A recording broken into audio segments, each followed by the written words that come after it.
The rising suns of the binary star system arose in the sky over Rescelion. It was the season. The season. Pym was a Windrider.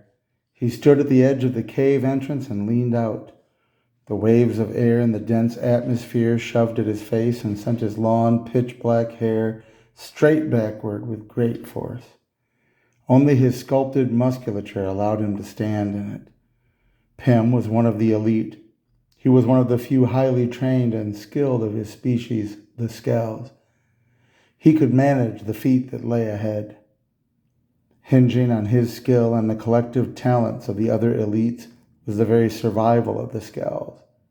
So it had been, was, and would be in the great cycle of life on Rescelion. It began somewhere far away.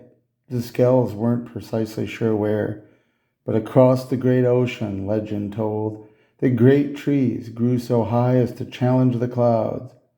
It was there, according to myth, that the great Zal harvest began. As the leaves of the great trees turned white and feathery, when the cold season began whispering its way over the planet. Pym did not know if the legends were true. His ancestors had believed that Zal was a gift from God, raining down from paradise. As to the myth of the great trees, Pym wasn't concerned. Either way, he had reasoned it was a godlike gift. In the heavy morning air, a feathery cloud appeared in the distance, carried along quickly by the dense wind.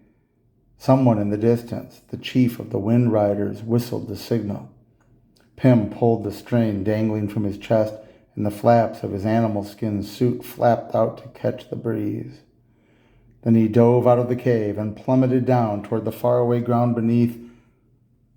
All around him were the other Windriders, having emerged from their own caves. Downward they plummeted until the flaps caught fully and lifted by the lift of the air. They arced their heads and arms up with great concussive force, suddenly shooting upwards and upward and still upward. Now high above the caves of their settlement on the cliff wall, they didn't look down. Eyes fixed ahead with great determination. Pym measured the timing in his mind. Up and down, he and the others, wriggling their way through the wind like a great serpent writhing its way through the incredible density.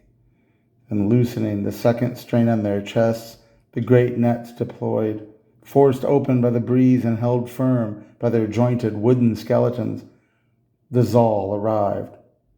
Pym squinted to keep it from tickling his eye as he writhed his way through the dense wave of wind that carried the cloud.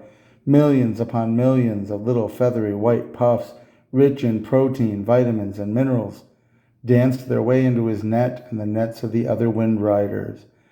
It was the season. The season. It was harvest time, and with great courage and alacrity, the Windriders of the Scales would harvest the Zal. And so it would go on, season after season after season. Thus was the cycle of life on the planet Rescelion, far across the Milky Way from Terra Prime.